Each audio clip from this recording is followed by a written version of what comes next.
Hi, boys and girls. Today for writing, we are going to look at another read aloud and see what the illustrator, what's the illustrator? Is the illustrator the one that does the writing or the pictures? Which one? Does the pictures. The illustrator draws the pictures. And in your case, you are the writer and the illustrator. So you're the author and you're the illustrator, okay? So we're going to look at a read aloud that you just saw. It's right above this video. If you did not watch that read aloud, please go do that now.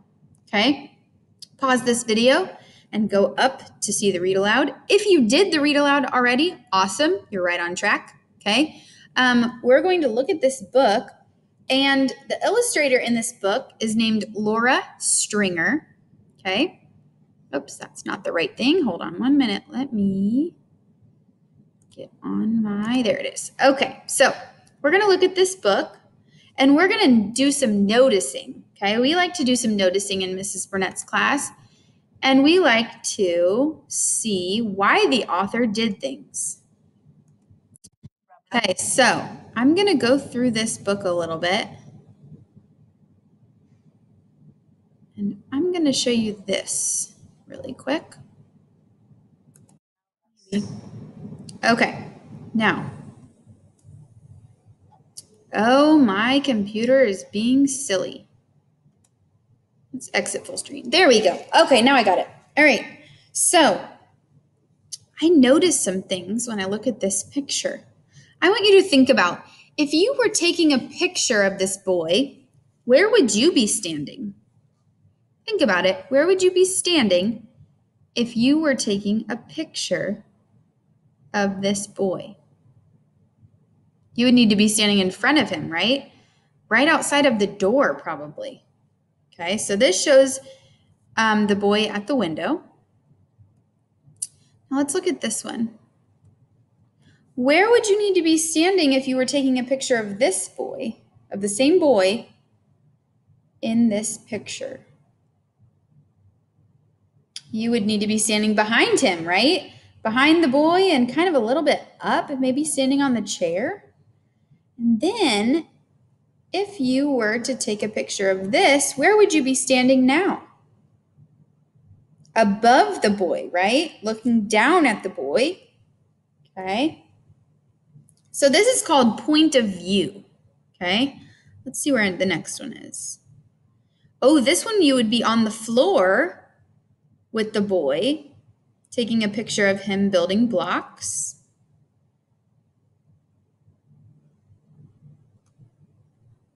And this one you would be on the floor as well with the boy.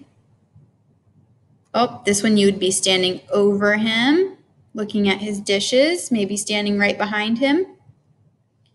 Okay, so this is a good example of point of view. Okay, point of view is where you're standing when you're looking at whatever it is you're looking at. Okay, so what I want you to think about, and we're going to look at this really quick. We're going to look at reading like a writer, our little page that we've been talking about. Boys and girls, if you're new, you haven't seen this before, but I will tell you a few things that we've talked about. Let me switch this camera around, maybe. You're gonna let me? Gonna let me switch the camera? Okay. I'm gonna show you this, and we've been talking about how you can read like a writer. There we go. Okay.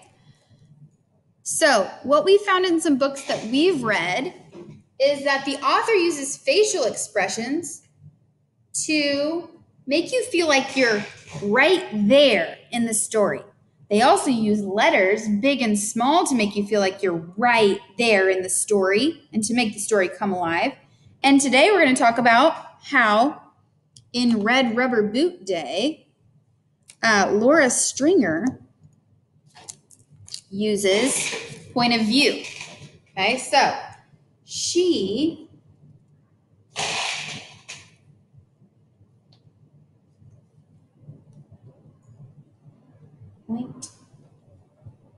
of view. Why do you think she changes where she's standing when she draws this picture? Why does she change where she's standing? Think about it.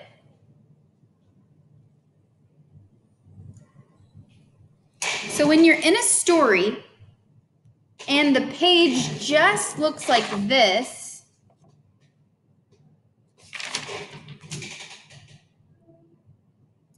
and every single time you draw something, it's just in this point of view, and it's not where the dog's sitting. Maybe you could just focus on the girl, or where you could just focus on the dog, or you could even be in the sky looking down at it. Why do you think that the author changes the point of view in this story? So on this one, she's above the boy. In this one, she's on the ground with the boy. In this one, she's above the boy. In this one, she's even outside of the house, right? Looking in at the boy. And the reason she does that is to feel like